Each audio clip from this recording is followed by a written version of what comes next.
honestly, we're fucking with this too much.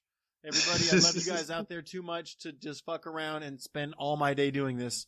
Because plus, we already spent like a solid week in the build-up to this, establishing all our social media links and whatnot. By the way, we are Infinity Warm-Ups. This is your host, Jabriel and Trey. Yep, and this is Big Trey DZ. And we'll be fucking you up with the Infinity Warm-Ups today. I have some notes over here that I think they're your notes. Yeah. I wanted to go over with you. It's quite literally my only contribution to this first thing. First of all, no. The initial contribution has to be the theme song.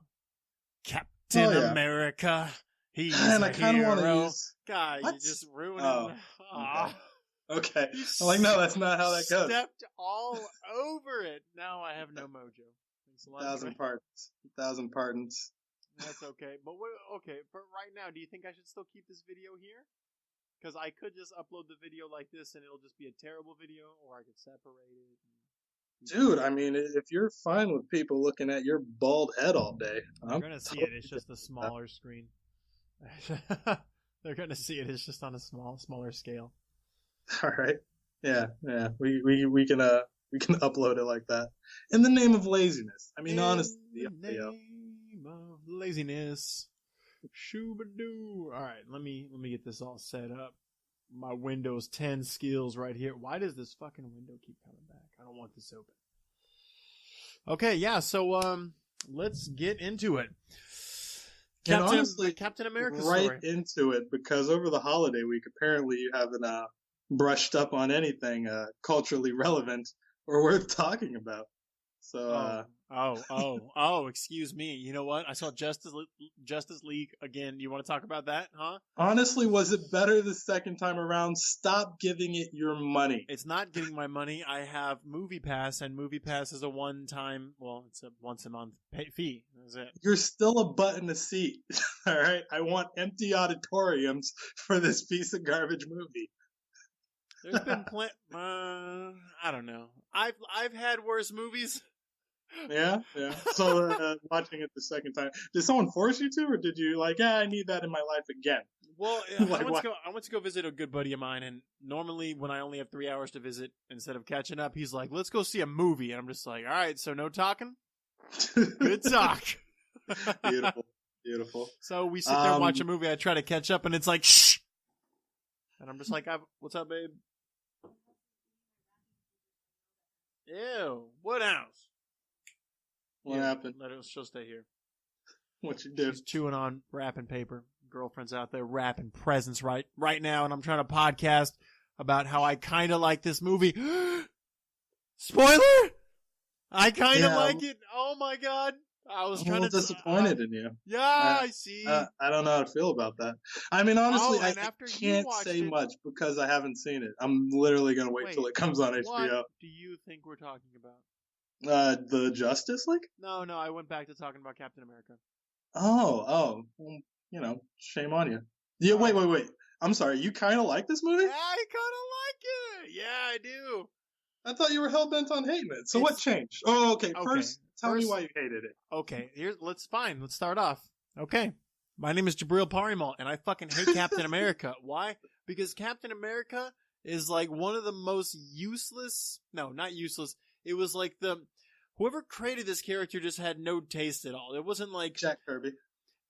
World War II veteran. Jack Kirby. Okay, let's go back. Let's go way back. When did Captain America come out, Trey? Captain America is actually before Marvel... Huh? He's reaching into his wallet. Hardly. He's actually before Marvel Comics. What is the Timely Comics? In 1941 is the first release of the comic book Captain America before it even made it to Marvel. Marvel didn't even acquire him until the 60s. In fact, I will say that the first so familiar. Okay, yeah. The first issue of Captain America depicts him punching Adolf Hitler in the face. And get this, in 1941, that shit sold over 1 million copies. How can it not? It's a few months before Pearl Harbor, but honestly, I know there's not a lot of media to consume in 1940s, but 1 million copies is banana clips. Well, I can't believe he was that popular. I believe it 100%, but I think you got to think what time that was. Like how many kinds of communication did they have? So Yeah, I mean, there was what are we books, talking about? magazines, like radio. Because this is a period piece film, I did so much research on World War II as Aw, to not sound stupid. Because great. during the Thor podcast, like I was going to say, oh yeah, World War II in the '60s. Wait. let me check some dates. One I'm pretty character sure. that didn't come from World War II was Thor. But yeah, I didn't know all that about Captain America. He wasn't this Marvel character before. So did they just grab the like shield and star stripe? The Well, he had stars and stripes. the shield that he's rocking in the beginning of the movie, the one that kind of looks like a giant badge. That's the one that he had for a long time until they gave him the spherical? No, a sphere is a ball. Until they gave him the circular shield. Wait, And that came much later. Okay, wait, go back. Which one were you talking about before the shield? Before the sphere, the circular one? What did it look like? Yeah, the one that's super aerodynamic. By the way, the one they gave him when he first became Cap in the movie. Yeah. Okay, now I know what you're talking about. That's the one that he's been rocking since for a long time before he chucked it at people. Yeah. Yes, Okay. and we will talk about shield physics. But I mean, like, so what was he like before Marvel acquired him? Uber patriot. Honestly, the character of Steven Rogers has remained incredibly consistent throughout every iteration of the character, except for now. I don't collect Captain America comic books. In fact, I never have, so I had to do a little bit of looking into this character. But now apparently he's a Hydra double agent in the current incarnation of this character. But throughout history, full script, man. He's been Yeah. alive for way too long. He's like, it's time to undo Exactly. this. I'm going Gotta do bad something guy. different with him, apparently. What was But it, that but yeah, he's line always from been a good boy. Batman? You live long enough to see yourself become the bad guy. That would happen, right? Like if that's why vampires are bad guys. What? They just live way longer. I'm tired of being nice. God damn it! Fucking. I'm 100 pretty years. sure bloodlust has something to do with making No, you a you bad watch person. True Blood. You can drink blood from a can. Yeah, like a Stody pop. Okay, Bill Compton did it. why not? Let's start off with that summary because I know we'll go right into it without letting the audience. Okay, hold on. Because you brought this up, I want to go more into it. So, what was he like? I mean, powers and all before they acquired him. Was he a superhero once they got him, or was he just a guy with a costume? The origin story as depicted in the movie is very accurate to the comic book origin. The administration of the super soldier serum that they give him has been done like 3 or 4 different ways throughout the comics as they retell the story. Yeah. But for the most part, he's a skinny kid from New York, just a guy from Brooklyn, who tries out and fails multiple times to get into the army. Yep. And is this the movie you're talking about now? No, this is the character. Oh, okay. Yeah, well, movie, okay. But even if in I the can rephrase that question, I mean, like, okay, so someone else, another company owned him before Marvel. When they bought out that, was he literally the same character when they bought him? He's just super strong, super fast, super patriotic. Yeah, and that comic ran until after the war, and then it got a little less popular, so they got rid of the character, and then he was retroactively retconned into being put on ice, and then arisen in Marvel somewhere in there were a few failed attempts to bring him back in the 50s, but for the most part, the Captain America we know is from Avengers issue 4, when they brought him back in this current iteration. Okay. All right. Well, it's a little Captain America knowledge for your ass right there. Hey, man. Tried hard for no real reason. I wonder who came up with the, like if we really wanted to break this down, which I don't because I could give a fuck about this character. Yeah. Why did you hate the movie at first? Well, because I don't like him as a character. I was just going to point out, so who came up with the wings on his head? Come on, that's just you got to doll up your character, underwear on the outside and everything. Like that's just a thing that happens. Okay, I get it. That was a trend, and no one can. It's not that you can't argue that. It's just that you can't argue the consistency. Why are there wings on your head? Because what's more American than fucking little white feathery wings on the sides of your ears? I don't know. It's like the Goodyear symbol. Hey man, he embraces all of his corniness. I want to say that I'm not going to keep the video of this because I just realized I had my email up the whole time, and you don't feel like watching people go through your credit card now. Yeah, just 100%. Because I can control the screen. Like I could, if I wanted to stop and re-record, there's like a little section here where I could record what section of the screen I want to record. But right now it's all screen, baby, and I only have one. I didn't get two because I don't know why I would have a second one. I know. We got to dual monitor this at some point in our lives. I know I can do it. I'm not sure why yet. Maybe for the podcast, I guess, $150 for monitor. Yeah, I don't know. A friend of mine. Anyways, no, don't please. The monitor I have now is a good gaming monitor. It costs like $250, but it's my secondary monitor would be something I buy off a guy who's selling a lot from a pallet, and he just has at his house. Garage sale, monitors for sale. I mean, yeah, this is a pretty low scale operation we're running. I don't expect you to have a war room set up. I mean, you're not S.H.I.E.L.D. I don't need all that from you. In due time, Trey, I will be S.H.I.E.L.D. Not S.H.I.E.L.D. Hail Hydra. Okay. Hail Hydra, indeed. All right, so where are we at here with some notes, man? With the summary from the top, Stephen Rogers is a rejected military soldier who is transformed into Captain America after given a dose of the super soldier serum. But being Captain America comes at a price, Jabriel. He attempts down to take a warmonger in the Red Skull and the terrorist organization known as Hydra. Heil Hydra? Hail Hydra. Heil Hydra. How'd you like the Red Skull, man? Good villain this time around. Yeah, I like Red Skull in general. So I mean, is like if they use him wisely, which is basically this guy, he's always at the end of some corridor, like right near the exit. In case shit goes down, which it's gonna go down, he just always has a backup plan. Yeah, is depicted as a bit of a super genius in this go around. Yeah, well, I mean, and he is, but you know, I feel like one time, I think I was watching like an Avengers cartoon, and like, he was like Thanos' prisoner. Was he? And dude, I'm kind of holding out hope that they're gonna bring him back because they might as Thanos' prisoner. Like, it makes 100% sense because like he's going for like world domination, because that's as much as you can do when you have the equivalent powers of Captain America.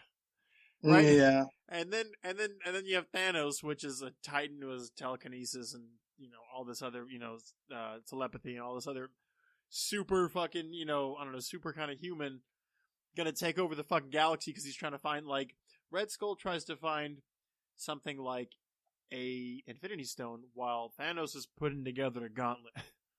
It's like, he's just like, this guy thought he was taking over the world. I don't know what he was thinking. I told him I'd give him the world later. All he has to do is suck my dick for 1,000 years and be my commander. I mean, they probably won't use him in Infinity War, but he didn't die at the end of this movie. Like, he was sucked into space by the cosmic cube. That's so perfect. Yeah, he's not supposed to die.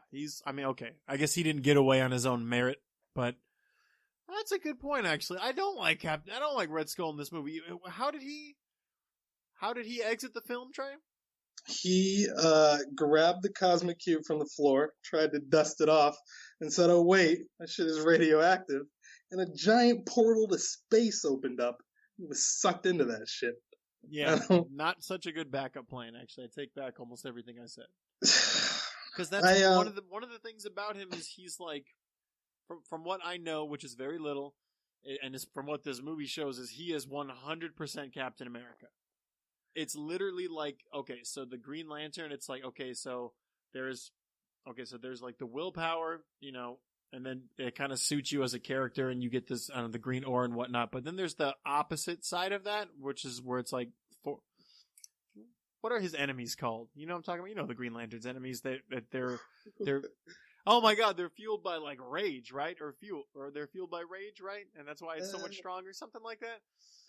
I guess. I mean, doesn't he just go up against like other rings of a different variety? Oh, so you didn't watch the movie? The Green Lantern movie? No. Yeah. I am such a Marvel homer that I try not to give money to failed ideas. Well, real quick, I know we're doing Marvel Infinity warm-up, but let's just do... I have to make this analogy make sense to Trey, and he doesn't get it. So the thing about the Green Lantern is, like, the ring is powered by... There's this juice in this lantern, but ultimately it's powered by this guy's will, and it's his ring. Well, there's, like, an opposing faction, like, across the galaxy, and it's the exact opposite. It's, like... It's orange or whatever, and it's fueled by rage. This sounds like Nickelodeon's Avatar. Yeah. Like, he's going up against the Fire Nation? Is that basically, what's happening? Yeah. Okay. It's like a fire demon, and it's like that they're so powerful because it's just rage is a stronger emotion than will, something like that. Anyways, Red Skull is literally like, because they say in the movie he's 100% Captain America. Only difference is this serum makes you more of you, right? So if you're cool, you're cool. If you're not, you're not. It amplifies your good qualities. If you're a shitty human being, it's going to amplify the bad qualities. But the thing is, it was not the perfected version of the serum, so it came with side effects like being able to peel your face off. So did they say that? Because I didn't hear that. Yeah. I heard, I didn't hear him say he changed it at all. He said, I mean, maybe he tried it too soon on the Red Skull, but it made sense that, the line of dialogue they gave was that it wasn't ready yet. Because if you remember during that little flashback sequence while Abraham Erskine, I do not know how to say this, Dr. Stanley Tucci's name in this one, but he says that he hadn't finished working on the serum yet, but Heil Hydra. Red Skull is super eager to perfect himself as a human, so he took an early dose of it, and peeled his face off. Okay, I was literally like, if that part must have got past me, or maybe I forgot about it. I just attributed it to you're gonna look on the outside what you look. I don't know. This guy looks like Stars and Stripes. You look like this red asshole. Oh, that's a horrible metaphor. No, it's what do you mean? Like he's okay. So if it amplified him being a mean person, what is it actually doing, Trey? Tell me. They're still both super strong, super fast. What's the difference then? How did it amplify him being a bad guy? See how it makes sense the way my stupid mind was thinking? No, I mean, I'm not saying that your idea was bad. I'm just saying that if, what would be the side effect for Captain America if he doesn't get effect is like face off? Well, okay, so he's not turning into a demon. He's superhero. Would he get the Goku Halo? I don't. I mean, I don't know that it needs to be so polar opposite. One's neutral and the other one's the opposite of that. So it's like, I mean, I guess you can't be so neutral of a person. It affects your blandness. You're just, he's the best bland, most dry. He's rye toast, and he's good at it. He's so indifferent. That's the most ambivalent. So I really enjoyed the CGI makeup effects that they did for that was the worst. Okay, I guess that it wasn't the worst part of the movie. It's hard to swallow. Here's the. Are you talking about Captain America? I'm talking about the prosthetic on the makeup for Red Skull's face. Okay, but conversely, the visual effects for Chris Evans making him look like a skinny dude for the first third of the movie. Yeah, that was seamless. That was fucking beautiful. Okay. To the point where I don't have the special features disc, but I was trying to find any and everything on that to like see how they did that. Oh, maybe they could have been looking at something else. Let's rewind a second and see something that I saw not long ago. I'm not going to rewind and show anybody anything. What happened was I was watching the beginning of the movie. And there was, I think it was not long, it was right after he gets beat up by the first bully of the movie, who punches him solidly, like with 5-6 hooks. I can do this all day. Yeah, beat the shit out of him. And then Bucky punched him, kicked him. And then dude left. And then, like, in the follow-up scene, when that guy the doctor is listening in the background to how hardy of a guy that, what's his name? Chris Evans? Steve Rogers. He's listening to how he just wants to be a hero, even though he doesn't have the hero body. How lucky was that overheard conversation?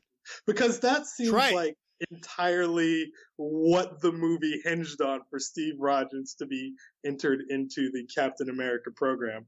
Just a lucky overheard conversation by a doctor on his way out the door. Okay, but was it so lucky? That was like his 7th time trying to get into, like, I mean, at some point he was at the right facility at the right time.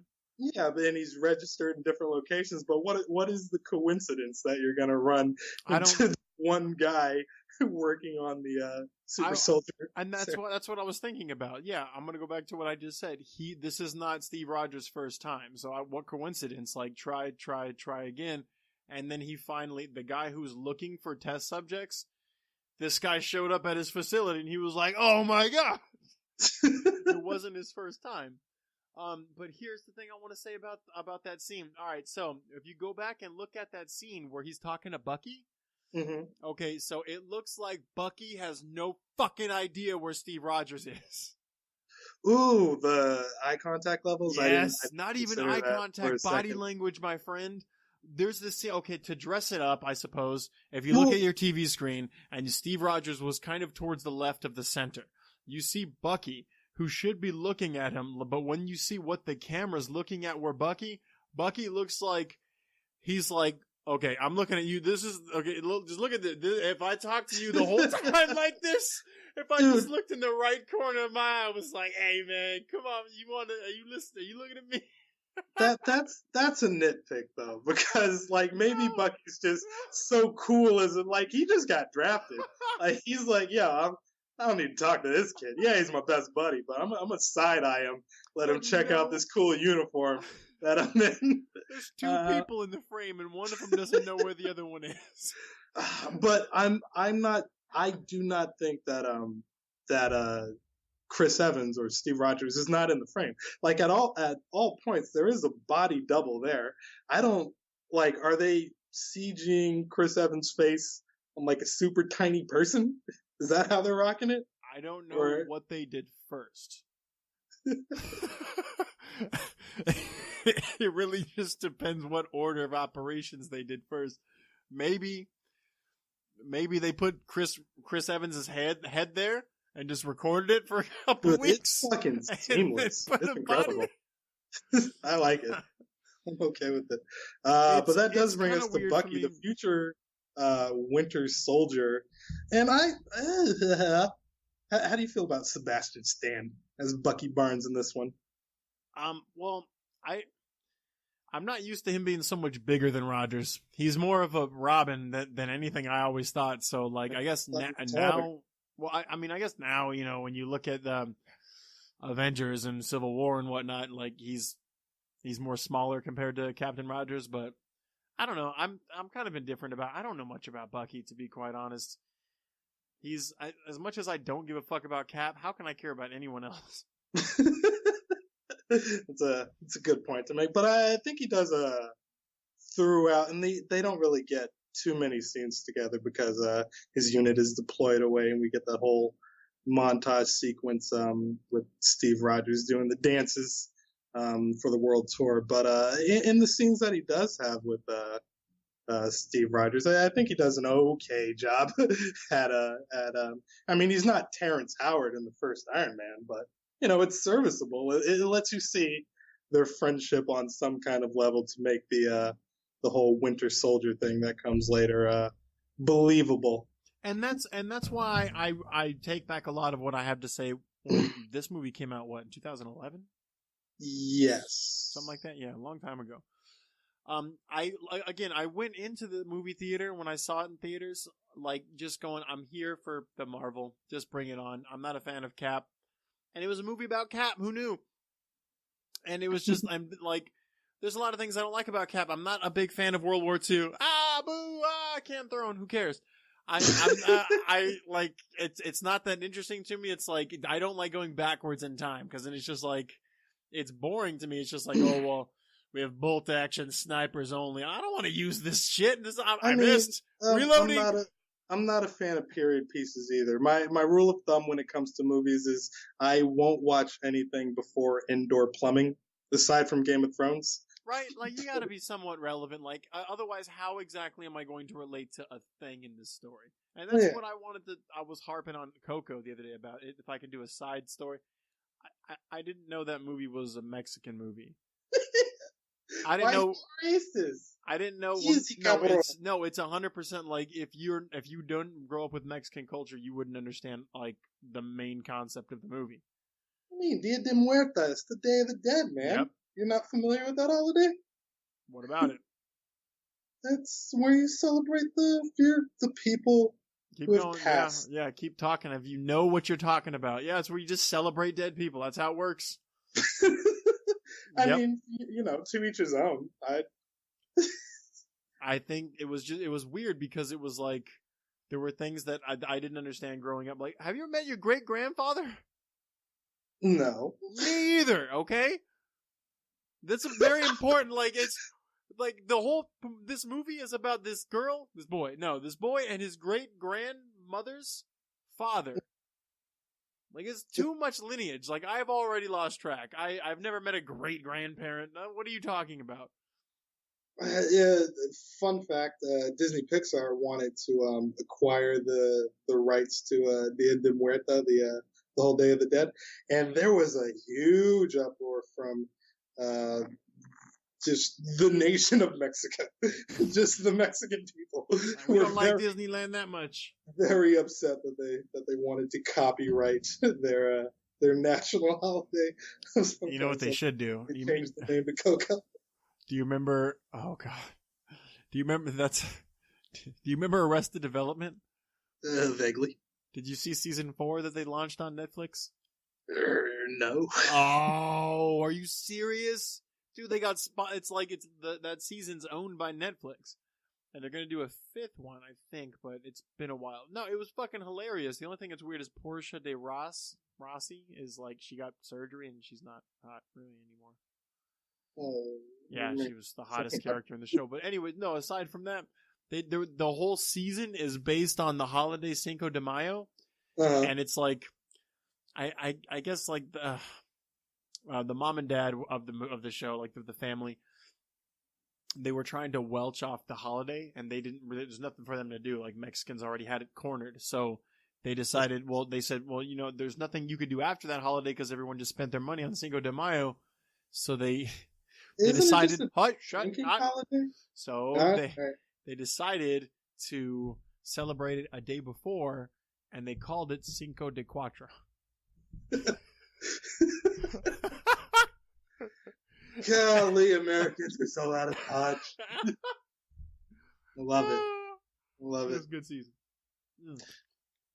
But yeah, so back to this. All right, so honestly, what I didn't like, to answer that question earlier, what I didn't really like so much about Captain America growing up was, he just seems kind of boring as far as like, not everyone has to have powers to be interesting, but I mean, it wasn't like Batman doesn't have powers, but there's so much other shit he's just good at. This guy, he's a Boy Scout. And I'm always going to think of him that way. He's always going to be that bitch. And like, because he's a super soldier, I give him that kind of comic book respect. And if I knew him in real life, I'd give him that kind of respect, because it's like disrespecting Floyd Mayweather and being his height. Like, what? Nope, not doing that. Nobody wants to be kicked through a tank. But I can call him a bitch from here all I want, and I'll, and it is what it is. Like, you're a Boy Scout. Yeah, but I'm a manly Boy Scout. You could just be a manly man instead. That's all I'm saying. But when you look at him, like, for who he is, like, Captain America is strong as fuck. He's fast. He's pretty intelligent. Like, he's got some good combat skills, and he's got that heroism, that Boy Scout heroism, and that's good for the country. Can he beat Spider-Man in a fight? Yes, I think so, but Spider-Man would whoop that ass. Well, they did away with that whole Iron Man-esque training sequence. Instead, they went with him running down the street and figuring out all of his powers on the fly. But what I've always appreciated about not so much Captain America, but comic books as a metaphor or as a mouthpiece for commentating on social issues. Like, it's not just the fact that Steve Rogers is a Boy Scout, but he gets to have the fucking stars and stripes on his uniform, so you can have him be like a sort of an offhand commentary on any manner of social issue that you want to address in America, you know? So he just gets to speak for the assholes, like, so he gets to be like, well, come on, Tony. I mean, like, honestly, that's what was kind of weird, to skip ahead a little bit about Civil War, not even just the movie. You would think Captain America's on the opposite side that he actually takes. That's what's so weird, is because he's meant to be a tool, right? Or would he? I mean, it depends on what your American ideals are. I mean, this character has been around since the 40s. It's a different America now, you know? Yeah, and I get that. Okay. I mean, consider World War II is the last righteous or justifiable war that we got in. Like, how would Captain America respond to, you know, terrorism in the Middle East? You know, like, that's just isolated instances of attack. Are you really just gonna have him walk around beating up families? Where's your son? You know? I think it just depends what you look at the contract it being, and even though we're not doing the Civil War, we can kind of talk about it right now. Well, it's kind of, they kind of were just saying that they're trying to be held accountable for what they do. So I guess take it easy when it comes to destroying the building to get the villain. Like, you know, when you're in the school and it's on fire, try not to let anything burn up while you're in there, right? Like, that's essentially what it is. And you would think that Captain America would be like, all right, I guess I could try a little harder. I don't know. I don't know him as a character that much, but when you look at him, you just think, like, who else would wear those colors? Like, wearing the colors of the flag, you can fight for your country, and a lot of people in the military do, but not all of them wear the flag. Why? I probably assume because even though you sign a contract, you're not the property of your country. Everyone still has that individual right to bail out in the battlefield, I guess. Also, that's terrible camouflage, man. You can't just run up in a war zone with a giant star on your chest. And that's why they made him basically equivalent to Wonder Woman. And this movie draws a lot of parallels to Wonder Woman, to the point where they're essentially the same movie. And I feel like Wonder Woman did this version of the story better, because you don't really get to know the Howling Commandos, Captain America, Stephen Rogers' unit, like you get to know the people that Wonder Woman's rolling with, even though I can't acquire any names. I know there was a Native American in there, some fucking drunk Irishman who had all kinds of PTSD. Steve? Oh yeah, fucking, now that I'm thinking about it, every one of those guys is memorable. How many people are from the Howling Commandos, like, can you name? Do you recognize? Well, what is the Howling Commando?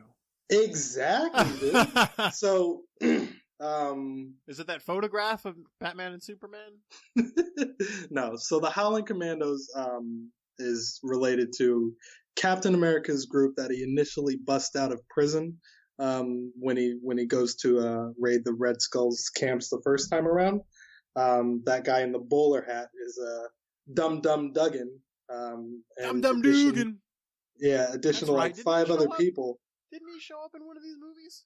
He's in this movie, okay. And they did such a poor job of portraying the awesomeness of the Howling Commandos that you don't recognize any of them. Whereas the background supporting cast to Wonder Woman, they all had memorable moments and taught her something about, the wild. And granted, she was a bit of a fish out of water story, so you can impose your views and ideas on her, whereas Captain America was from the time that he's fighting in. So it's just unfortunate that none of them gave him any backstory.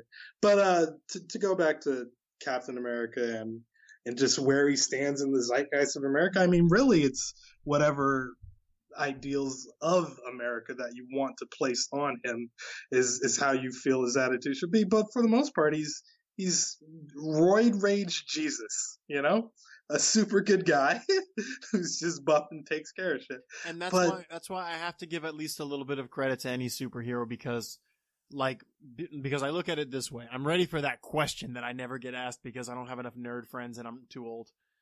Like, if you pick a superhero, like, yeah, I'll grab any one of them. Like, honestly, I want to pick someone I really like, but I would gladly be Captain America rather than be Jabril. Are you kidding me? Like, pick a number of superheroes and or villains, and I'll be them over me. Now, there's probably a couple I wouldn't do. I can't think off the top of my head. I'm sure there's some out there, but I mean, like, would you like to be Molecule Man? Yes! Holy shit! Are you serious? That dude's awesome. Molecule Man. What are his powers, Trey?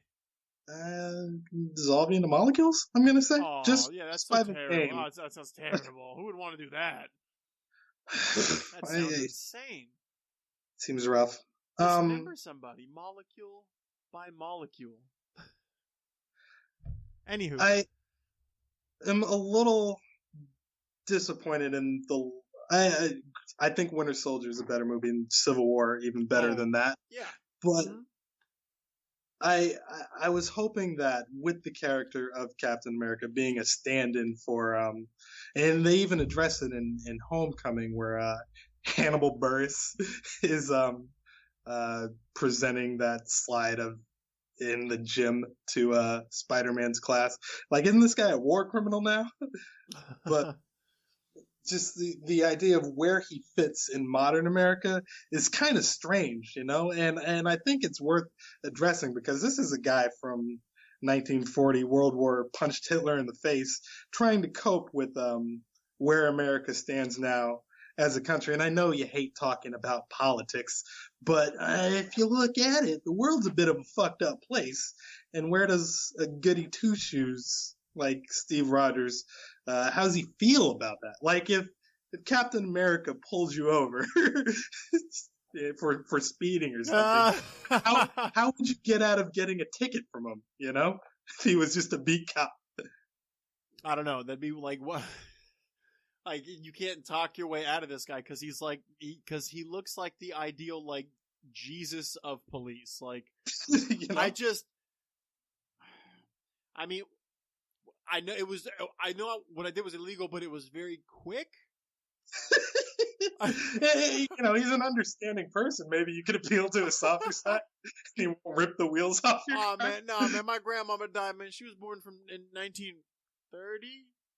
He would say, well, all my friends are dead. Well, you know what I'm saying there.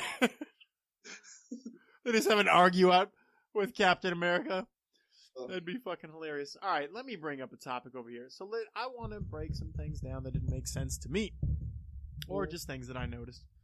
And let's go to my notes over here. So what I noticed about this movie was, besides that weird scene from where Homeboy was not looking at who he was supposed to be looking at. But I'm serious. Where the hell do you have notes? Oh, you can't share my screen, dog. Come on, man. No, I don't know how to add them. I don't know how to add them to the doc. No. Notes page. Can I add them right now? I'll add them right now. You want to see them? How do I do No. it? Look. Fuck that. There it is. Go. There it is. Sorry.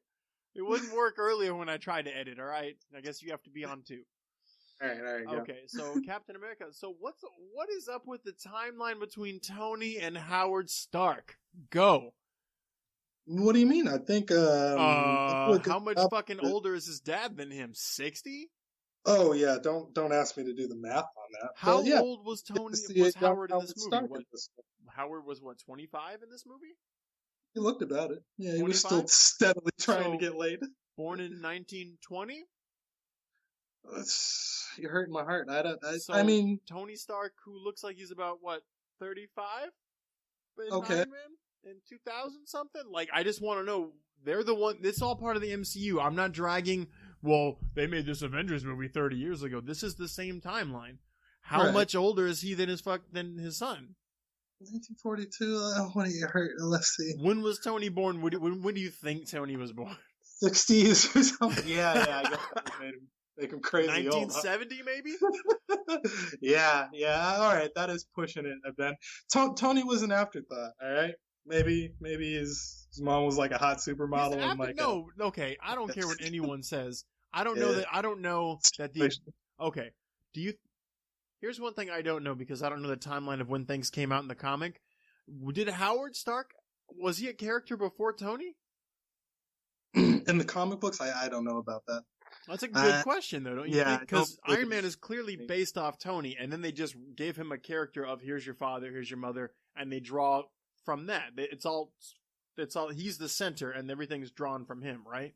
Yeah, in fact, now I'm pretty confident in saying that in the comics, Iron Man's dad didn't have much to do with the Super Soldier project at all. Yeah, was he created before? Was Howard Stark a character before 1962? Man, no. Okay. I'm gonna say no. I just want to be. They may have added in some of the parts like that, but on its face, no. Howard Stark was not a peripheral character in the Captain America origin or coming up story. Right? And you can get a kind of decent visual from there was a scene in the Iron Man movie, one of the podcasts we went over, I believe, that where Tony is a child and his dad's in the same room. Yeah. What does he look like? 30, 40 years older than him? That was a much older Howard Stark. I know. Yeah. Going over. But still, I mean, it's still, again, you have to follow what you've done in the past, don't you? It's all building off the same storyline. Yeah. But I don't think it's that much of an older side. I mean, at worst, he's 50 something when he has Tony. I said right? That's not impossibly late. I just wasn't sure. It just seemed weird. I was just talking about this movie about how I never met my great grandfather, and there's this movie where this kid has a grandson and no son in between. Okay, but yeah, I bring that up, and this is very important because in the same movie they go over how much time this guy was dead. Everyone died. Yeah, right. yeah. Because he dies at the end of World War II, so like 1945-ish. Yeah. To be resurrected in 2012. Yeah, everyone he knows is dead. Mm-hmm. And they show one of the characters die off. That hot lady who I forgot her name was, who's pretty awesome, and I want to bring her up in a minute too. The lady who worked the one chick in this movie. Haley Atwell. Yeah. Peggy Carter. She has this really.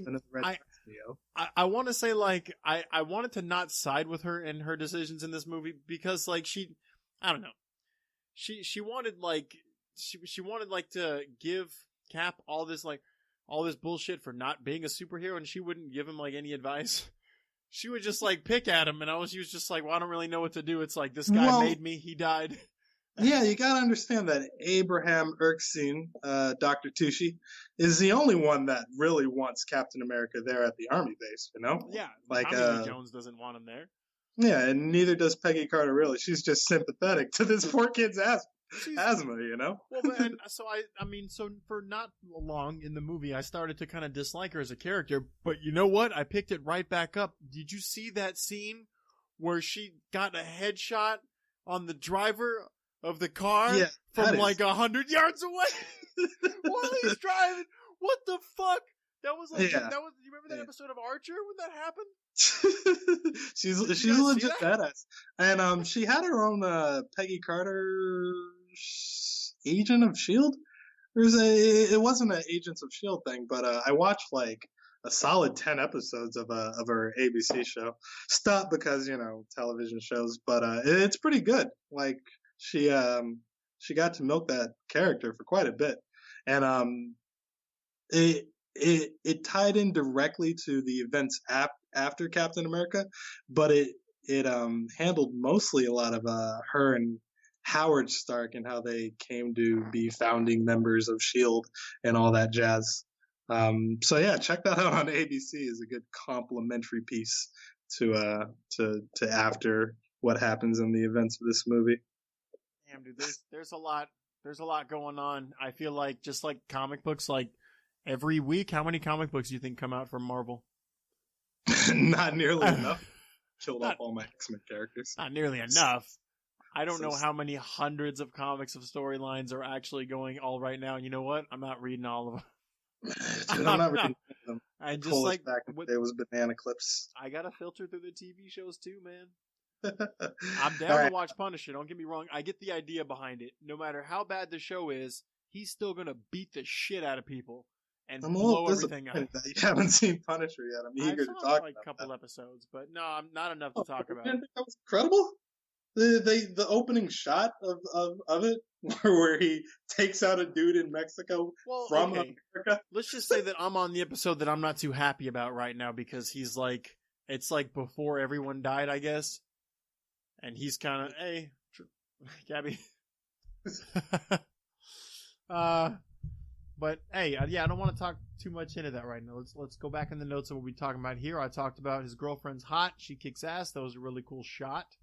And okay, shot too when that shot though. Okay, let's put that into perspective. That was like a Hawkeye shot she got there, and this was 1940 something. Now that says something. Are you saying that guns are shitty? Exactly. I mean, it was not Stormtrooper aim. She was sincere about taking out that driver. That's why I hate Stormtroopers so much. Why do they always miss? It's so weird. They all have machine guns. Look, man, he can't take out the protagonist. It's plot development reasons. Yeah, my girlfriend hates on Marvel because nobody dies, yet Star Wars, I don't know, Star Wars people die. Do they? Or do they? No, they do. Yeah, right? Kylo Ren. Starting from the top. Okay, hold on. Fine. Yeah. Well, I'm just going off notes I have right here. If you want to look at what I have to say so you can think of something to say about it. Right, I'm highlighted down here where it says he can't start standing. These are notes that I typed on my phone while I was watching the movie. I thought it was kind of weird how, like, when they laid him down to like start the injection of super soldier serum, and then they stood him up. That's for effect. you got to do that every time you're all right. Transforming somebody into right after what seemed to be a surgery because homeboy wouldn't let him drink alcohol beforehand. Remember that scene when he wouldn't let him drink it and he drank it? After not so much surgery, but like a series of way too many injections. They let him walk right out. I'm just saying, if I fainted, would you stand me right up? I mean, only if the surgery was to enhance everything about you. Like, surgery... They wouldn't let him drink alcohol hours before the surgery. I'm just saying the basic rules of surgery. I'm just saying. There was no local anesthesia. Okay, fine. Let's talk about that surgery. What's the next line I have here? Kill the power. All right. What the fuck was that about? Okay, they went over it with him that, yo, this is gonna hurt. This is not normal, and you should come out totally fucking weird after this. In fact, we've had this one scenario where it happened before. We can't tell you too much about him. His name is the Red Skull. All this other stuff. And then, so honestly, I really do appreciate how he just did not know anything about what was going to transpire until he arrived at the building. Like, wait, what's going on? What are we doing? What am I signing up for? Well, yeah, and I don't know. He probably would have turned it down. To be quite honest, like he wants to fight, but how brave is he? I guess he took a severe beating at the beginning of the movie. He could probably survive. He could probably survive the Wolverine procedure. Who knows? He's got a lot of heart. You know, if anyone else should either hold Mjolnir or the Ring of Green Lantern, it should be Captain America. Am I wrong? Well, comment on the link below, folks. I do got to work on Twitter polls. Can we hit pause for a brief instance? Yeah, that'd be cool.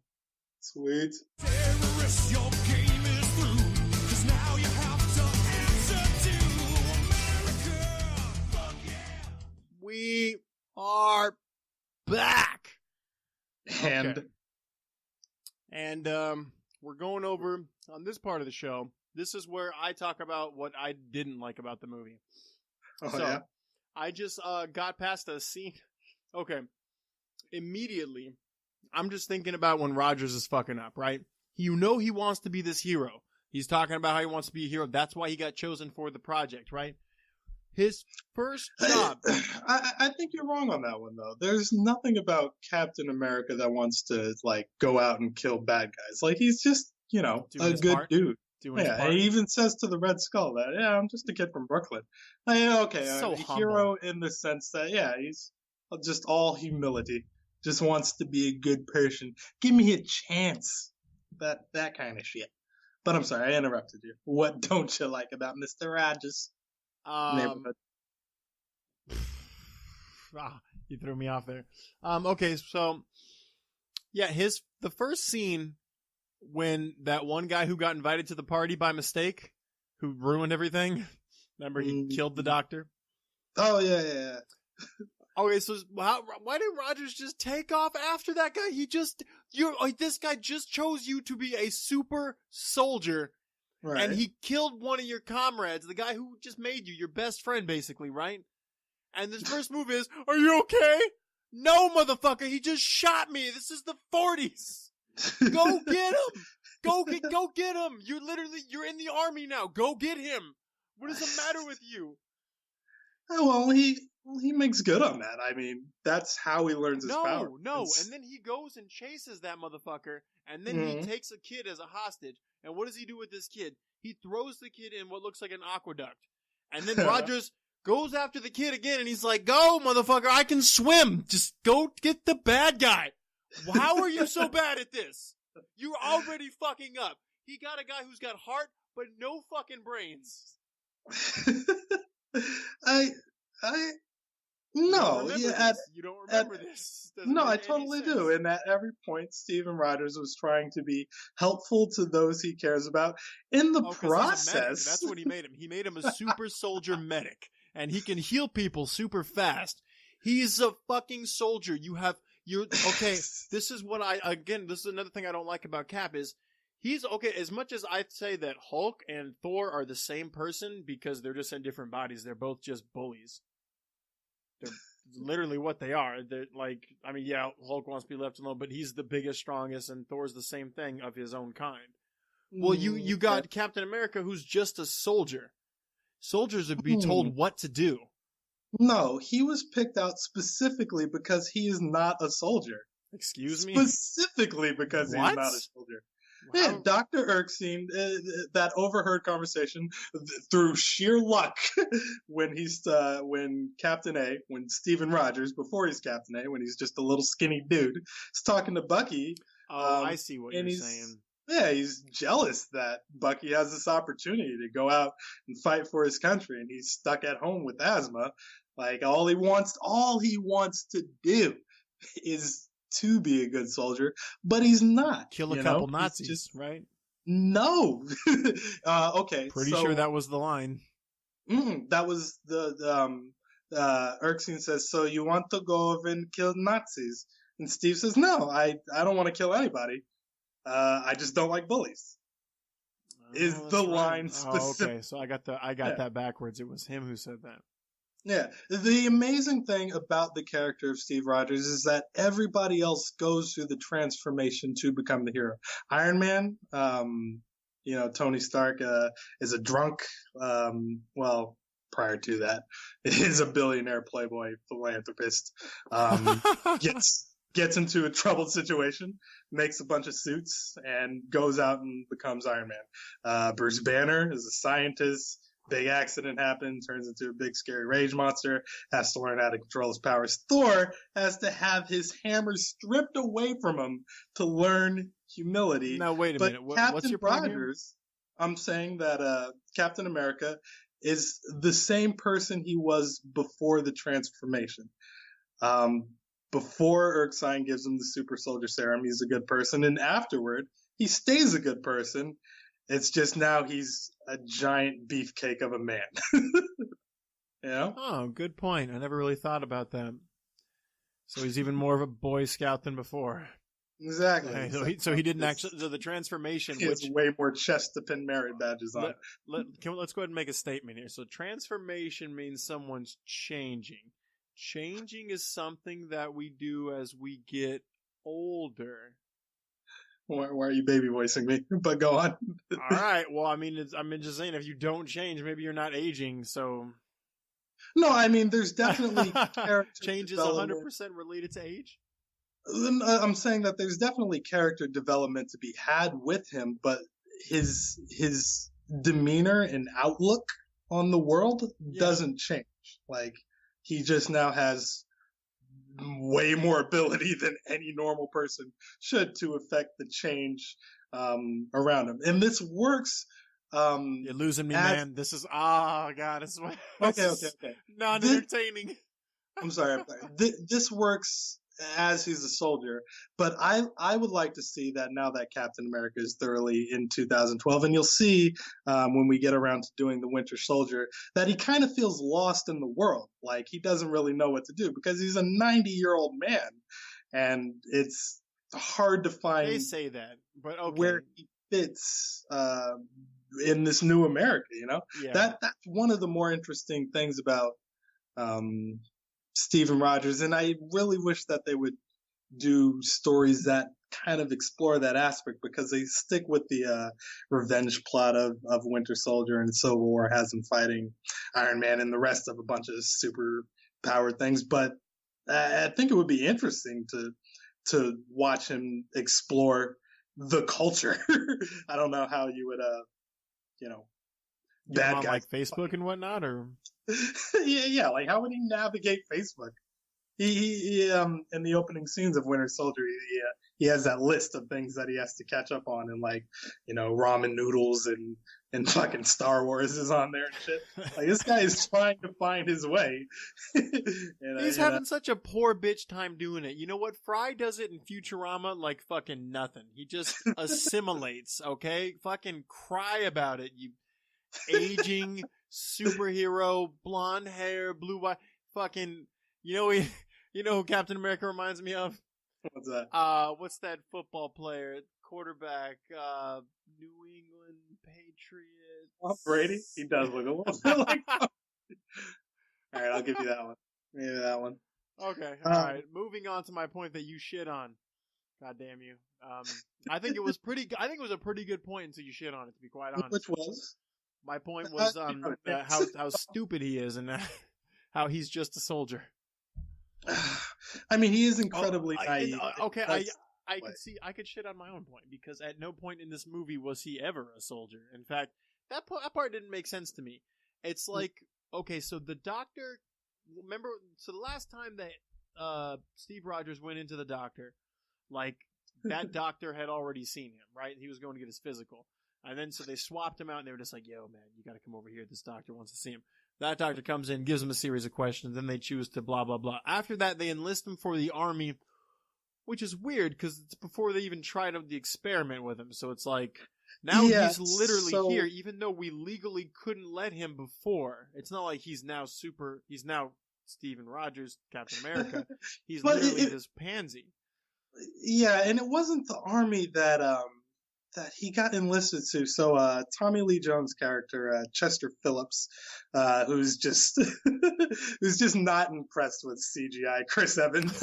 It's like that skinny kitty. It's like, why is this guy here? He's making me cry. Somebody get this dude a sandwich and all that. But that was part of like a special science division picked out between Chester Phillips and Dr. Erskine to find a candidate for the Captain America program. So I don't really understand why that basic training sequence was in the movie, other than to show up the impressive virtual effects that you fucking did. This is before Captain America, and this is after Captain America. Yeah. I understand that you want to have Tommy Lee Jones just be the badass army captain for a bit. But I thought that was weird that they just made him go through basics like his heart wasn't going to give out. You know, he had that running scene where they're all doing the jog and then they stop by the flag. Anybody who pulls that flag down gets a ride back with what's that broad's name? Oh, come on, Haley Atwell? No, Peggy Carter gets a ride back with Agent Carter. So everybody's all trying to climb it, and he's literally too tired to keep running. So he pulls the pins out of the flagpole and just hops in the truck. You say so. I think he just found that was just the best idea. He's just like, oh well, you know. Yeah, I mean, yeah, they praised him for finding the loophole, but yeah, no, you just keep running, buddy. You don't get off that easy. I hope the army's nicer than that, but I guess I'll never find out. Yeah, no, not even a little bit. Sorry. Okay, see, one of my favorite things to do is just to point out some of the weird things in these movies, and the visual effects. It's like, okay, do you remember? Let's go back to that scene when that guy who killed the doctor,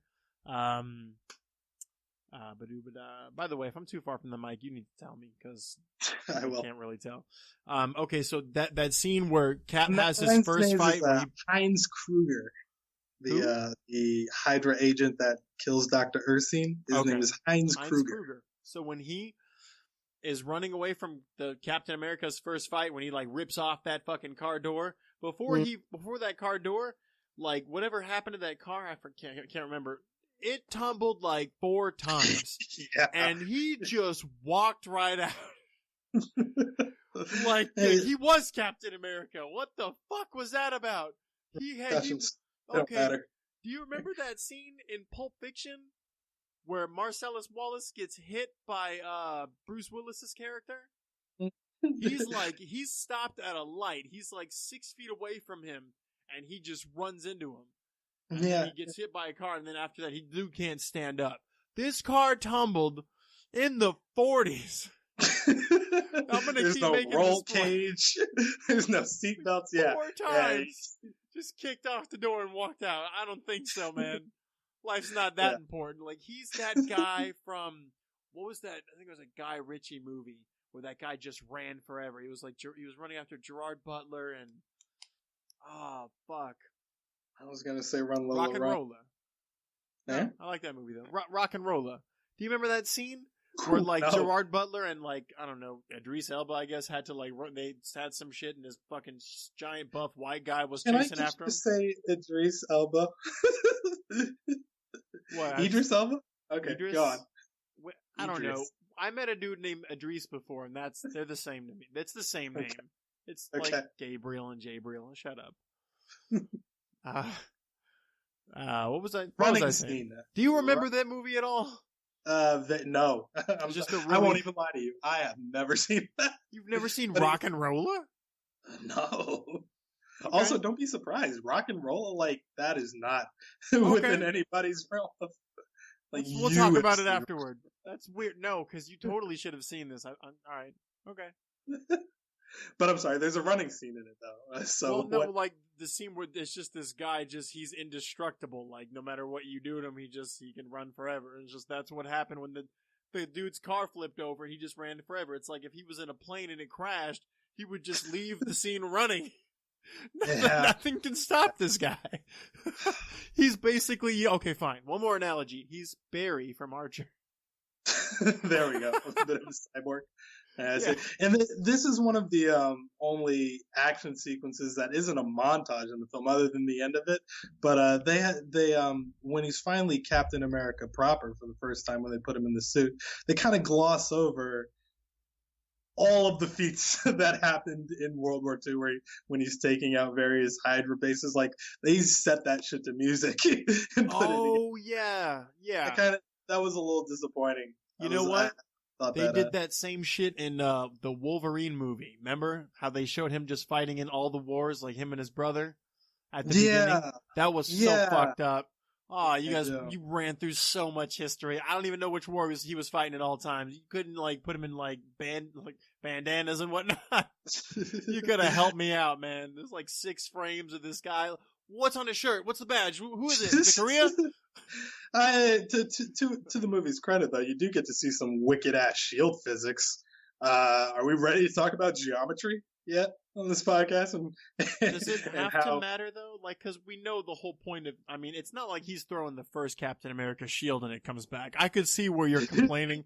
The fact that it's spherical or, completely circular makes me think that it cuts through wind at the same rate all the time.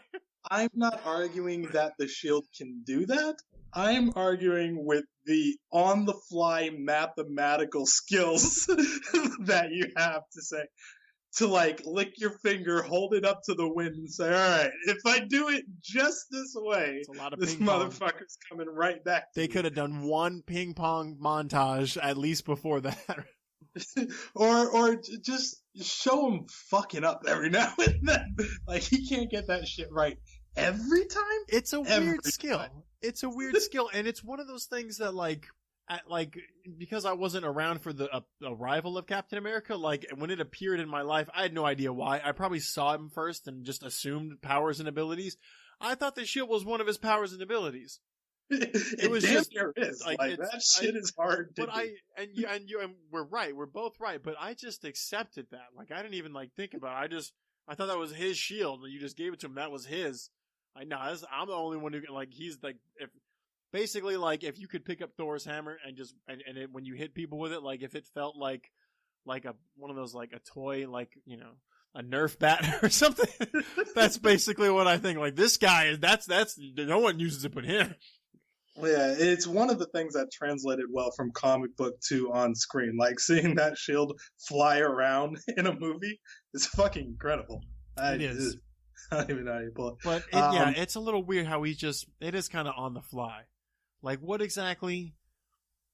about him lets him stare at this and do this math? They don't explain anything Not like even this. Stared. Like, dude, some of them he's just winging it. And he's like, got it the first try.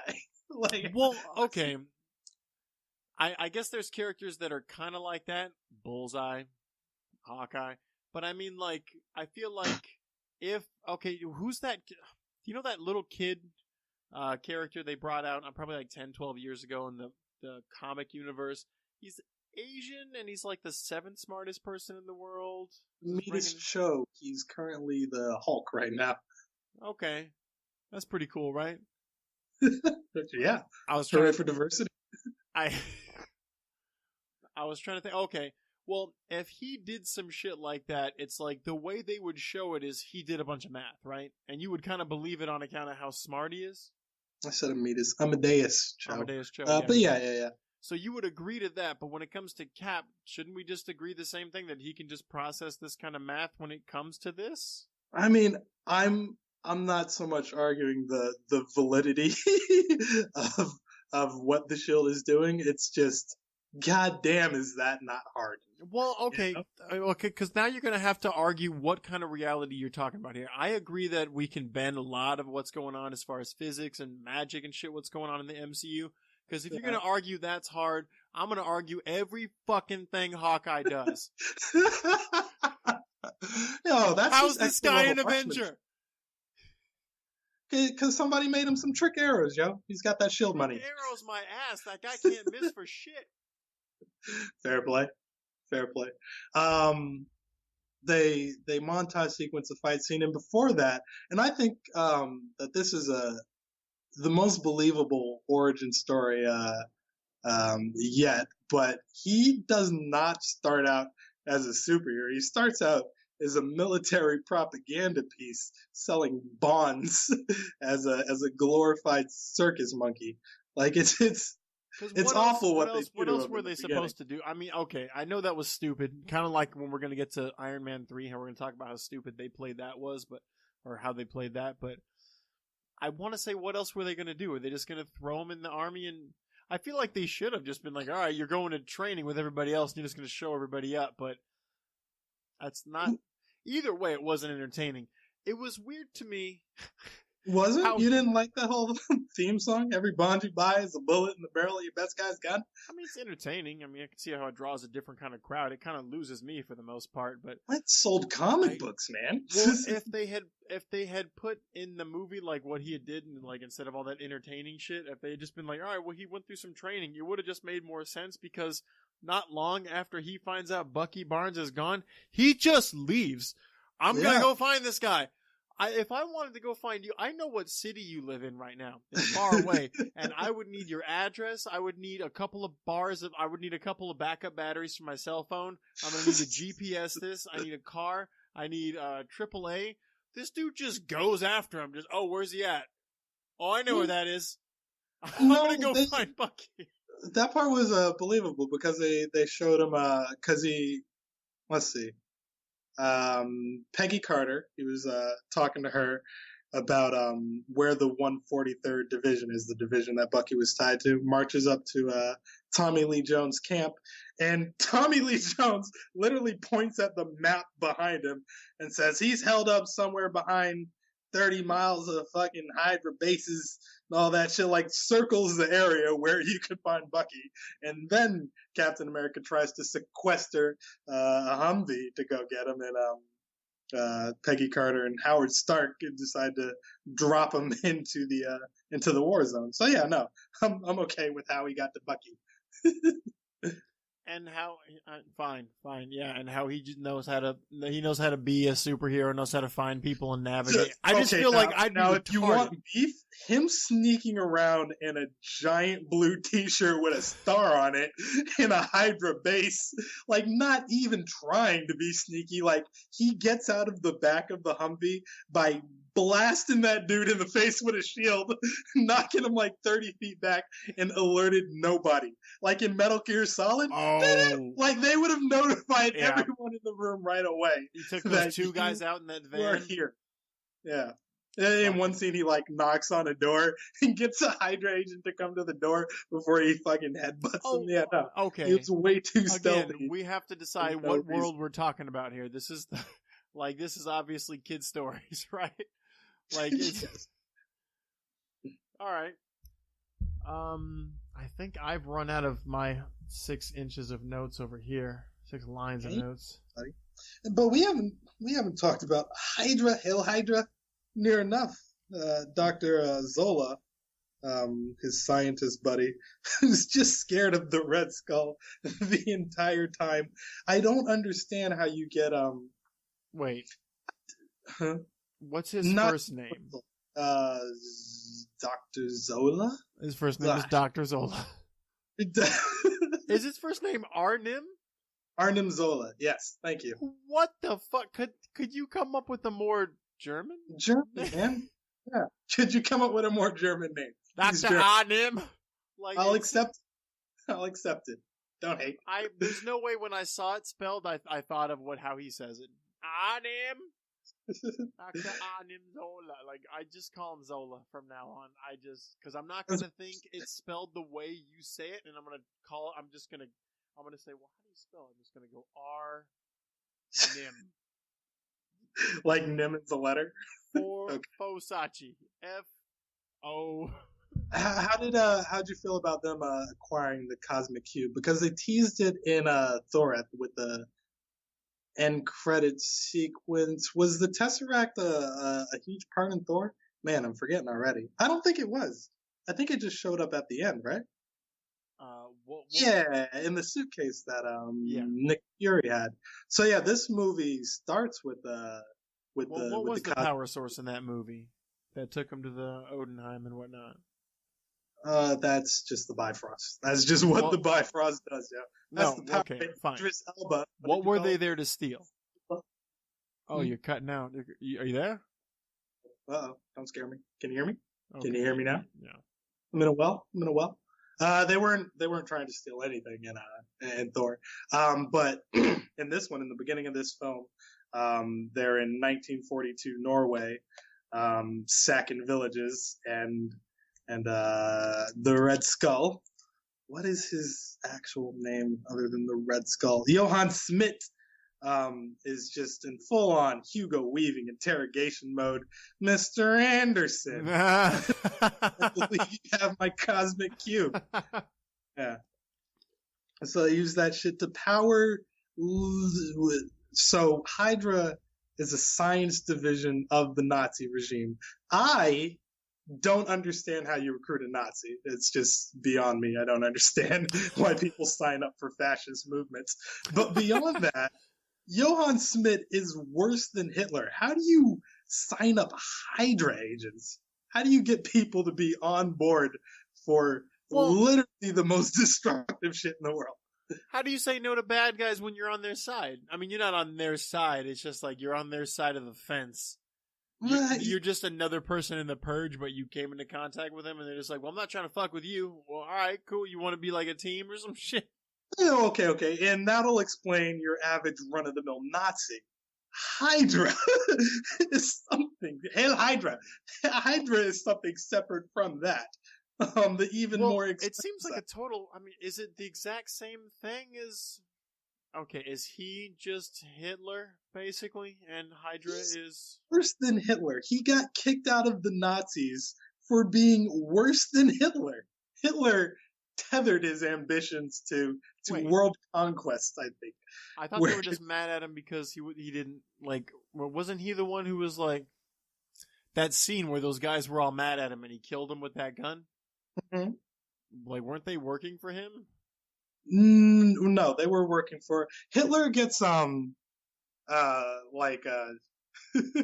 you know how when like an indie artist has like a mainstream rapper on their track, like like if Drake is working with, you know, MC Fuckface or something, then MC Fuckface has to be like, yo, what up, this is Drake, and like that's how they treated Hitler. He was like, give it up for fucking DJ Hitler. So they didn't use him as a major plot point, but they were always dropping reference to him. So those three guys were just a part of your Nazi regime, whereas Hydra is a splinter cell of that. So they were coming to check on fucking Johann Schmidt's work because they think he's a nutcase who's harvesting the power of Odin to make ridiculous weapons. Essentially. Yeah, I didn't believe he could. And that scene was kind of weird too, because he had amazing control over that gun, and I feel like those shots he was making, like, god damn, dude, like. Props to Hugo Weaving for it. My favorite scene in that monologue is while he's lecturing them on how Hitler's ambitions were too small. He like points at him and like counts them out like 1, 2, 3, and then puts in the calculations into the ray gun and then kills them all. Like Red Skull's a legit baddie in this one. Oh, you like him now? I mean, you know, as much as you can like Nazis. Can we point out real quick, one of my favorite characters from Game of Thrones? That one hot chick who ends up marrying Joffrey and then his little brother. Oh yeah, Marjorie Tyrell is in this. I didn't catch that at first. Not the first time around. Well, I mean, I did when I saw it like a week ago. Yeah. I mean, and she's kind of reprising the role of Marjorie Tyrell in that she manipulated Steve into breaking up with fucking Peggy. You know, there's another character I noticed in this movie. It's actually kind of funny because I just got done watching. Fine, you want to talk about? You want to talk about something we mentioned the first 10 minutes of this podcast? What have I been watching? You know what I've been watching? Now that we're 80 minutes in. I just got done watching the OJ trial. What was it? The OJ true crime story? Yeah, I would love to talk about this with you at the top of the episode. I know. Yeah. It was pretty incredible. Anyways, if you remember that, do you remember Ito, the main judge? Mm-hmm. That Asian guy? He's in this movie. Oh, yeah. Is he? Yeah. Oh, yeah. He's one of the Howling Commandos. He's the Asian guy. He's like, that one guy with the blue eyes comes in. He's like, what, are we rescuing everybody? And he was just like, dude, I'm from, what does he say? I'm from Atlanta or something like that. He like pulls his necklace out. Mm-hmm. He's actually, he does have a small role in this movie. Yeah, and he's one of the Howling Commandos who, when he picks up the gun, right? And he shoots one of the bad guys, he's just like, whoa, you okay? Yeah. Yeah, that was, I recognized 2 people, Trey. What do you recognize? You know what else I recognize, everybody? We got to do this drop. Number 3, Stan Lee. He had this. Yes. Where was he in this film? There was the parade or whatever event that Captain America didn't show up for. It had to be that one. The one that he didn't show up for to go save Bucky. And like they were all just, I don't know what he was, some general or some shit. He's sitting down with a bunch of other people with the same brown suit. And I don't know what he says, but he's just like to be taller. Oh yeah, that's what. Oh yeah. He was supposed to be taller. Okay. Write that line down. But yeah, I think, I don't know. Was there any other Easter eggs in this movie? Not really to the end. This film is bookended by scenes in the present. So they find Captain America's frozen popsicle corpse somewhere on the eastern seaboard, and then at the end, they woo how you unfrost a human popsicle and have him be alive. And I don't really think that they needed to trick him and play specifically audio from a game that he went to in 1941. You know, it's a weird concept, right? To ease him into the present. Well, what was it? What was that episode of Archer? Gimp suit. He kept saying like not to like do the frying pan method or whatever the fuck it was, where you just explain it to them all at once, so they just fucking freak out. I think he would have handled it like a big boy, but like lying to him, sending that poor girl in to fucking that was super creepy. The illusion. Yeah, she's all hitting the panic room button. Like, oh, he sees right through me. I'm scared. uh, but yeah, that scene with him running out into modern day New York was pretty legit. Fan. Oh, the Ooh, Madison Square Garden scene, yeah. yeah. Or What? Times Square. Times Square, Sorry. man. Madison No, Square Garden. New York, have ya? I'm just looking back and seeing if there's anything about the movie I forgot.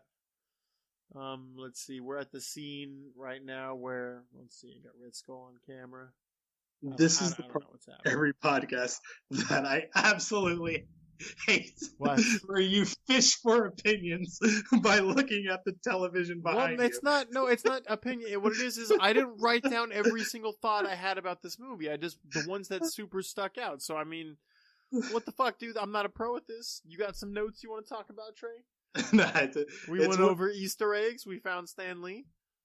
The fisticuffs battle in a plane that is rapidly crashing.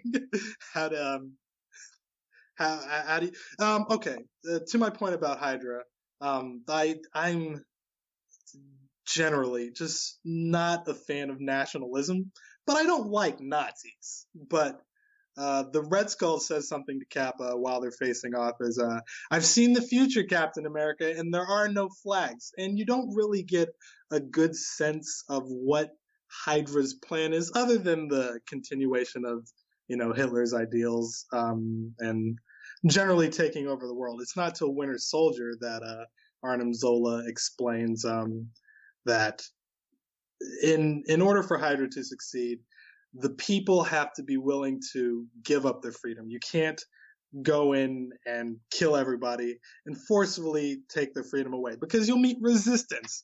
They'll send in Captain America to come kick your ass. So Hydra evolved into this sleeper cell within S.H.I.E.L.D. But the original goal, I guess, according to Johann Schmidt here, is to, I guess, obliterate all nations, but set up a world. I don't know how he envisions this paradise, but what is the world in your opinion? Do you mean like Doctor Strange set up Doctor Doom, like how he just kind of has a world? I just thought it just meant world domination. Like there's no flags because yeah, it's all one nation under him. New World Order type. Well, what it is my mind never gets a chance to run away with these imaginations. Basically because I don't read the comic books, because I know the comic books go a lot more in depth with storyline. They're not so afraid to, they're not, I don't know, like a lot of movies will just cut it off after a few and just reboot. Just they're afraid to just keep branching out and then expand with the character and whatnot. I suppose they want the return on investment. Who the fuck knows? But I mean, yeah, like, I don't get a chance to think what it's going to look like, because Red Skull never gets a chance to take over because he always gets his butt kicked in the end. He gets sucked into space. He can't really. Or he just gets away at the last second like Archer would do. It's I mean, yeah, so it's kind of like, that's one thing, but I mean, again, a lot of what I've seen about Red Skulls, it specifically is not from the comic books, it's definitely from the cartoons, and he was such a boring character. I was like, oh, he's so cool when I see him. Like, he's just that guy. He's so cool. He always, like, even when he fucks up, which is all the time, he gets away. It's like, all I see is a character that just can't get it done. The impotence. Yeah. I'm just saying, if I was a super duper villain, and he's somewhat super, he seems to be on par with Captain America in every physical, feats that they show. And for a time, he inhabited the mind of Professor Xavier in the comic books. God damn! Yeah, the world's best telepath for a bit. Why'd you not lend me these comic books, man? That was the end of an X-Men run. They had killed off Xavier in the comics, and of course, unless you don't see a body, he's not dead. But I guess Hydra got a hold of Xavier's corpse, scooped out Professor X's brain, and put the Red Skulls in it. So now the Red Skull is the Omega level telepath of the world. Okay, most of that doesn't make any sense. Well, yeah, because Now he's an Omega level. Okay, I get that if you're in this dude's body and his body is a mutant, okay, but it's his brain that has the power. now it's the Red Skull's brain. Well, okay. If Superman, I've had this question asked by me and answered by no one 1,000 times. What muscles do you use to fly Superman? Dude, Kegels. We answered this on the last podcast. Okay. You just squeeze real Okay. tight and you All right. take off. And all right, Flying so, faster? I don't know how that one works out. all right. Well, what muscles do you use to be a telepath? Anyone? You Your think brain. hard, Your man. brain. It's not your muscles. It's not your bicep. It's your brain. And if you just Nope. swap the brain, now what? Now you just have some other dude's brain in your body. The telepath lies in his brain. I don't care what you say. He's not Jean. Jean, she moves shit with her mind. So it's like when you remove her mind, like, now what? Well, this is a silly argument, but I will indulge you and say No. that the X gene is something that runs throughout the body. Maybe it's in the bloodstream. You're going to have to contact Hank McCoy for the specifics on I that. get it. I get I'm it. pretty And- sure that is. How do you not see my point? If you scooped your head and put it in Wolverine's body, all right, fine. Now you have Wolverine's power because his power is clearly ran by everything else. I It's see, his- but if the power comes from his using your mind. brain It's juice, not then even you not be just your able- brain, Trey, your mind. Like, so when he leaves his body, he's on a different plane, right? Like Charles exists in more than one way. He exists through the mind, Trey. All of his powers are in his mind, and you can't Well- get those powers unless you have control over his mind. And that is eventually how Professor X got his control of his body back Or by control just being over his better. body. I don't know. Did that? So if you took possession of his body while he's alive, would you get his power? You'd have to control his mind to tell him what to do, right? You can't Who just. and who? you can't- Too many pronouns. Too many pronouns. Okay, look. If you had control over Wolverine, like as just if you can control his mind, you can like make him slash a bunch of stuff up. If you had control over Professor Xavier with your mind, could you make his mind make things up? You're hurting my heart, kid. I know. This is crazy because okay, they're like the part of your mutant power there's still a point of where it comes from. Like Cyclops, is he outside of his optic blast? Is he as strong as like Captain America, or is he how strong? Like physically, like is he as superhuman at all? No. It's all in the it's eyes. all in the eyes. Okay, so it's Jeepers just powered by that. creepers. It's just some of the stuff is kind of weird. It's like, do you remember that character Gabriel? Not Gabriel. What's his last? Summers. Gabriel Summers. Alex Summers? Havoc? Gabriel. Oh, no, yeah. The Vulcan? Yeah. Valkyrie? Yeah, the third Summers brother who's way too broken. Way too broken. But yeah, there was that Vulcan. one. There was that one comic.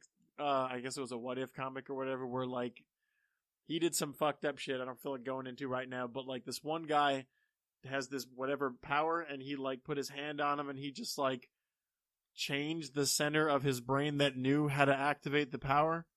Yeah. He was It's a just like, telepath thing. he You was just just shut like- that shit off. all right. What do you mean?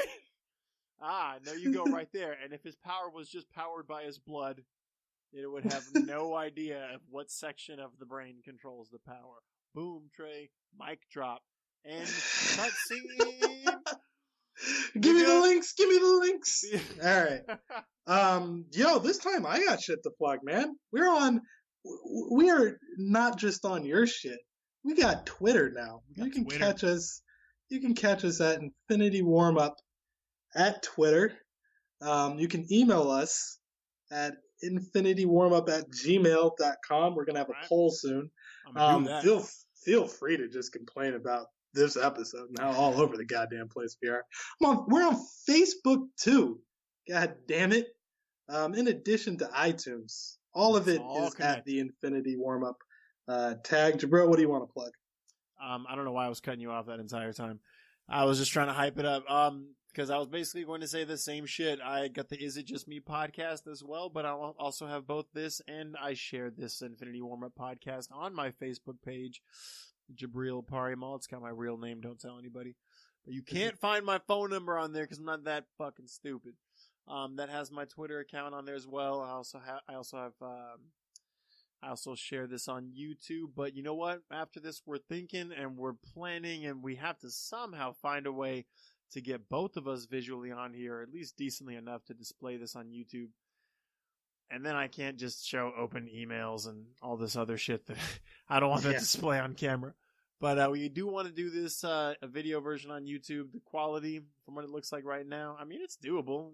Like, my camera looks good from what I see. Trey's, probably just because it's so zoomed, because it's so exploded, doesn't look all that great. But fair enough. Yeah, is there anything else you wanted to talk about in this episode? We Yes, definitely have to go over the end after the credit scene. There is no after the credit scene. It's just a commercial for the Avengers. But I do want to end on this note. Since it's impossible to get you to talk about politics because you don't care about that shit. In the 1990s run of War and Remembrance for Captain America contemplates a run for President of the United States. What would the State of the Union address be for Captain America? What would Captain America's Stephen Rogers, as depicted in this movie, what would he do for this country that our current sitting president wouldn't? That our current president wouldn't? I mean, he would be on the battlefield. He'd be like the king. He'd be like, all right, well, like we're gonna go to battle. Like I'm first for it. Dude, we don't need kings anymore. What war front are we fighting? You know, we do need a super soldier with a sword. Okay, right there on the front line. You're right, but I don't know how wars are fought these days. Do you? Okay, but it's not like Robert Baratheon. They never tell you how they shit themselves. No, but I'm saying as king, he would fight, and it's not, like him versus Trump. Like, I don't want Trump on the battlefield. He's gonna die. I am pretty sure that Captain America's bulletproof. No, not even a little bit, man. No, shot him twice.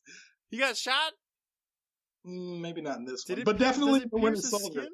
He gets poked full of holes in the Winter Soldier. Is he still developing? Okay, fine. All right, but the durability of this guy. He's not Luke Cage. Well, yeah, no, he's, has the... But how much do bullets hurt is my question. Enough.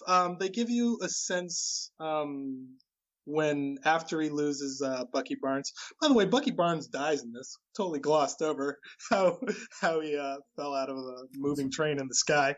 I didn't want to exactly end on that note. You seemed like you wanted to. It looks like we're diving back into this podcast again. I just asked you a question about the presidency. God damn it! I told you. I said he would fight for us, and it'd be good to have him on the battlefield. I thought, okay, fine. If he's not bulletproof, then he's still badass. That fucking shield. That dude's ballsy as fuck, and he's something proof. Like, he's more like he could stand closer to the explosion than me. Yes. And I like that. So that means I'm just gonna stand behind him just for that shade. Just that cover. like if he dives off a building, I'll be like, all right, well, fuck this party. I'm dive off with him and just land on him. Just be like, thanks, Cap. After Bucky Barnes dies, Captain A tries to drown his sorrows with whiskey, but it turns out he can't do it because he can't get drunk because his metabolism works faster than the average man. So that gives him a small level of a healing factor. Nowhere close to like Wolverine, but enough to where, yeah, bullets suck, but it'll suck it up just a little bit more than the average guy. Wait, but that seems pretty strong, though. He can't get drunk. Okay, so that compared to someone who can get drunk, how easily can you get drunk? Why don't you think about it like that? You can drink. I'm damn near too, so I can polish off a few. I'm not Captain A, but I can hold my liquor, motherfucker. All right, so if I put 10 shots in front of you, you'd get super drunk. He wouldn't feel it. If I put 20 shots in front of you, you would die. He wouldn't feel it. That's insane. That's crazy. You can't kill Captain America with alcohol? I mean, no. All right, so what can you kill him with? Bullets. A hailstorm. Has anyone killed him yet? Yeah. Specifically, he was shot. He shot by his girlfriend under the control of Hydra and killed. A gut shot, actually. It was tragic. It was the end of Civil War. I just want to know this guy's. He's still.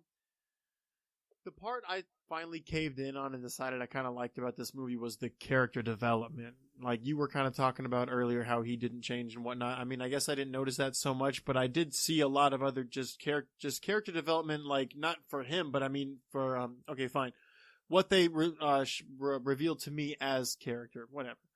The more I watch this movie, the more I just realize, okay, what's going on, and like who he is. Like, all right, he's this character who's super adamant about giving his own or giving to his country and whatever. The character development. All right, I'm gonna say it one more time. They didn't rush past it. That was pretty good. I don't like how they just kind of Iron Man. He was already what, 40? They just kind of rushed you up into the part where he became a superhero, right? Even when they went back in retrospect, it was what, a couple of months? 3 days earlier, literally. 3 They days flashed the card. Yeah. All right. You get to see who he is. That's good. I'm flipping. Is there a way we can edit this to put the links on the back of this little tangent that we went on? I don't know. Or if I are we wanna just use all gonna this. say goodbye and walk away from this? I want to get, because I know there's one. Is it just an Avengers scene? The end scene, the end credit sequence. Yeah, it's just a trailer for the Avengers, and literally, yeah, that's all you need. You got the 4 big guys together. It makes You know, sense. you made your Cyborg movie, you made your Aquaman movie, and you made your Flash movie, and now it's time to have the Avengers. You know? Okay, no, there is an after credit scene, goddammit, and here's what I'm noticing. Here's what I want to point out to all the viewers who just started watching these movies because they've started listening to this podcast. Mm-hmm. That's how that works.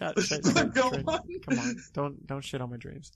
Okay. But the after credit scene is the exact scene from Avengers when Rogers is just hitting a heavy back. Yeah. And he knocks it off, and he has to put another one on, and then because he's frustrated with living in 2000 now, you know. Yeah. Okay, so that was taken from the Avengers.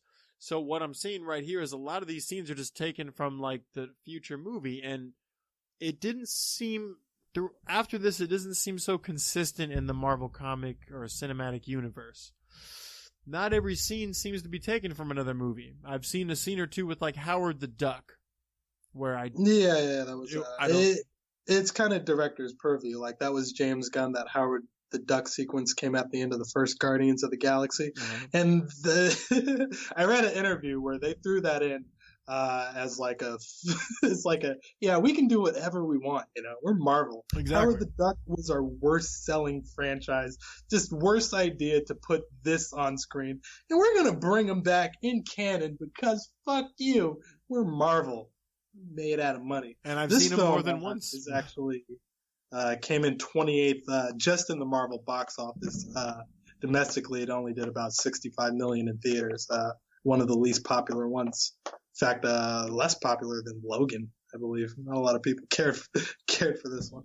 Man, we gotta do some side podcasts, man. Especially once we catch up.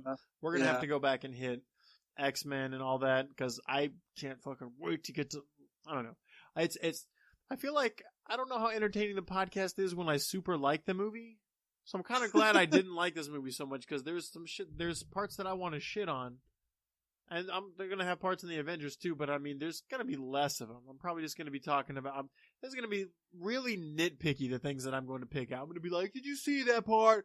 Yeah, we're doing the Avengers next, and I imagine it's just going to be a big circle jerk. I fucking love that movie. The Avengers podcast might be just as long as the Avengers movie. What the fuck is wrong with us? Heil Hydra! Fuck yeah! Walmart! Fuck yeah! Gas! Fuck yeah! Baseball! Fuck yeah! NFL! Fuck yeah! Rock and roll! Fuck yeah! Internet! Fuck yeah! Slavery! Fuck yeah! Fuck yeah! Yo, we're live.